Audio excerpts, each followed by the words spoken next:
नमस्कार दोस्तों, आज आपके लिए बन सकती है। इसमें तमाम तरह के विद्यार्थी जब कक्षा 12 पास कर लेते हैं मानविकी वर्ग से, तो इनके सामने करियर को लेकर के तमाम असमंजस की भावनाएं बनी रहती है कि हम करें क्या, क्योंकि उनको तमाम तरह के समाज में इस तरह से बाधाएं आती हैं। उनको समाज में इस तरह से बताया जाता है कि आप मानविकी वर्ग से हैं, सिर्फ आप शिक्षक ही बन सकते हैं, इसके अलावा आपके लिए कोई ऑप्शन नहीं है। इन सब भ्रांतियों को दूर करने के लिए हम इस वीडियो को बना रहे हैं और इस वीडियो का यह पार्ट 1 है। आप पूरा वीडियो जरूर देखिएगा क्योंकि यह आपके करियर के लिए बहुत ही महत्वपूर्ण होने वाला है। तो चलिए शुरू करते हैं। सबसे पहले यदि हम 12वीं में इतिहास विषय लिए, इतिहास से लेने के बाद अगर हम आगे की पढ़ाई जारी रखते हैं, यदि हम बीए और एमए कर ले रहे हैं, तब इसके बाद हमारे लिए क्या करियर के चांस हैं। सबसे पहले यदि हम बीए करने के बाद बीएड कर लेते हैं तो हम शिक्षक बन सकते हैं। एमए करने के बाद बीएड कर लेते हैं तो हम पीजीटी में जा सकते हैं और नेट क्वालिफाई कर लेते हैं, पीएचडी कर लेते हैं तो हम प्रोफेसर बन सकते हैं। इसके साथ साथ यूपीएससी और पीसीएस में आजकल के बच्चों का, या इतिहास में भी यदि हम देखें तो बच्चों का सबसे पसंदीदा विषय में से एक रहा है इतिहास। इसके अलावा राज्य सरकार और केंद्र सरकार के तमाम संग्रहालय हैं, पुरातत्व विभाग है, रिसर्च, अभिलेखागार और पर्यटन में भी हम इतिहास से बीए और एमए करके हम अपने करियर को बना सकते हैं, आगे बढ़ा सकते हैं। संग्रहालय में यदि हम देखें तो तमाम तरह के पोस्ट आती रहती हैं। इसमें संग्रहालय में यदि हम देखें तो इसमें क्यूरेटर की पोस्ट आती है। इसके साथ साथ हम एमए करने के बाद या बीए करने के बाद ही हम म्यूजियोलॉजी कर लें तो इसमें भी तमाम तरह के पोस्ट आते रहते हैं। इसके साथ साथ हम आर्कियोलॉजिस्ट बन सकते हैं, रिसर्च असिस्टेंट बन सकते हैं, गाइड बन सकते हैं, फोटोग्राफर बन सकते हैं और अभिलेखपाल बन सकते हैं। इसके साथ साथ पुरातत्व विभाग में भी तमाम तरह की भर्तियां आती रहती हैं। इसलिए यदि हम इतिहास से एमए कर रहे हैं तो कहीं न कहीं हम थोड़ा सा अगर प्रयास करें तो हमारा करियर सुरक्षित हो सकता है। इसके बाद यदि हम भूगोल से 12वीं पास करने के बाद बीए, बीएससी या एमए, एमएससी कर लेते हैं और इसके साथ साथ यदि हम जीआईएस कर लेते हैं तो इसमें भी तमाम करियर की संभावनाएं आगे की तरफ बढ़ती हैं। यूपीएससी और पीसीएस में बच्चों का सबसे पसंदीदा विषय में से एक है।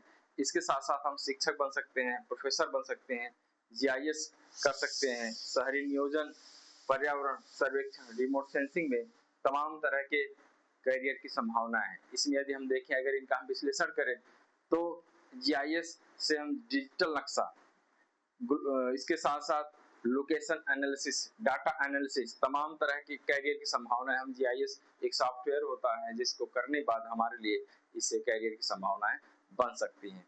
और आजकल शहरों का विकास तेजी से हो रहा है तो शहरी नियोजन या नगरीय नियोजन में भी यदि आप ज्योग्राफी से या भूगोल से एमए कर रखा है तो इसमें भी आपके लिए करियर की संभावनाएं अधिक बन जाती हैं। इसके साथ साथ आप पर्यावरण सर्वेक्षण और रिमोट सेंसिंग, इससे हम सैटेलाइट इमेज बनाते हैं जिसमें भूमि का, वन का, फसल का, जल का आदि का हम अध्ययन करते हैं।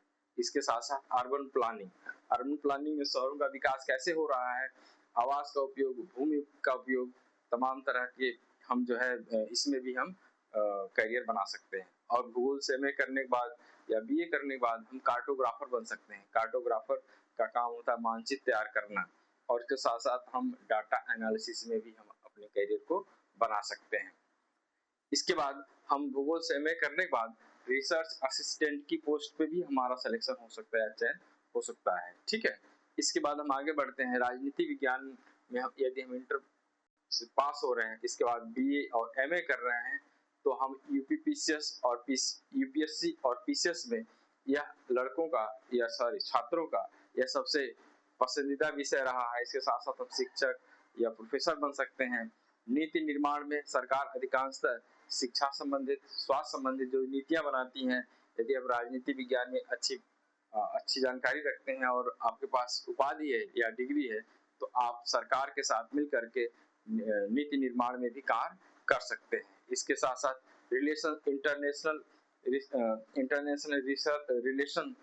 रिसर्चर बन सकते हैं, यानी अंतर्राष्ट्रीय संबंधों से संबंधित आप रिसर्च कर सकते हैं, अनुसंधान कर सकते हैं।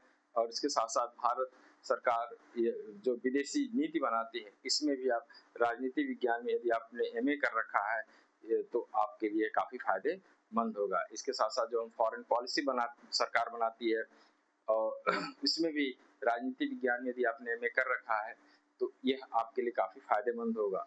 इसके बाद अर्थशास्त्र यदि हम आए तो अर्थशास्त्र से यदि हम बीए और एमए कर लें और इसमें हमारे लिए बैंकिंग, वित्त, आर्थिक विश्लेषण, नीति अनुसंधान, सरकारी भाग, डेटा बिजनेस और एनालिसिस, इसके साथ शिक्षक और प्रोफेसर भी हम बन सकते हैं। अगर हमने बीएमए कर लिया है तो सबसे बड़ा जो हमारे लिए बैंकिंग सेक्टर के लिए, जिसमें हम पीओ के रूप में भी चयनित हो सकते हैं और जो कॉर्पोरेट सेक्टर की कंपनियां हैं, जो बड़ी बड़ी कंपनियां हैं, उसमें भी हम अर्थशास्त्र से बीए और एमए करने के बाद अपना करियर बना सकते हैं।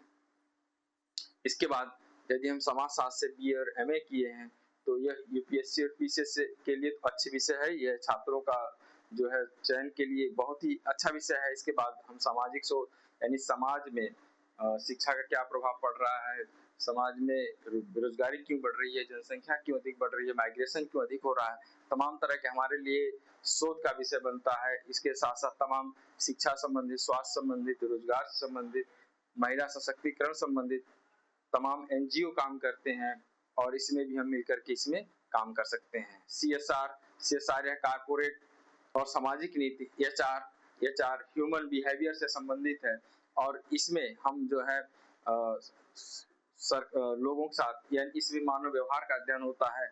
हम इसमें अध्ययन करने के बाद हम इसमें भी करियर बना सकते हैं। मार्केट रिसर्च में लोग क्या खरीदते हैं और क्या खरीदना पसंद करते हैं, इन चीजों के लिए अधिकांश कंपनियां मार्केट रिसर्च का काम करवाती हैं कि लोगों को क्या पसंद है, तो इसमें भी अपना करियर बना सकते हैं। इसके साथ साथ यदि हमने बीएड कर रखा है या नेट पास कर रखा है और पीएचडी कर रखा है तो हमें शिक्षक या प्रोफेसर हम इसमें आसानी से बन सकते हैं। तो यह वीडियो का पहला भाग है। यदि आपको वीडियो पसंद आए तो इसको अधिक से अधिक शेयर करें और पूरा देखें। इसके बाद हम दूसरे पार्ट में और भी कई सारी मानवीय विषय हैं, उनके अध्ययन से हमें रोजगार क्या संभावना है, इस पर हम वीडियो लाएंगे। इसके लिए आपको धन्यवाद।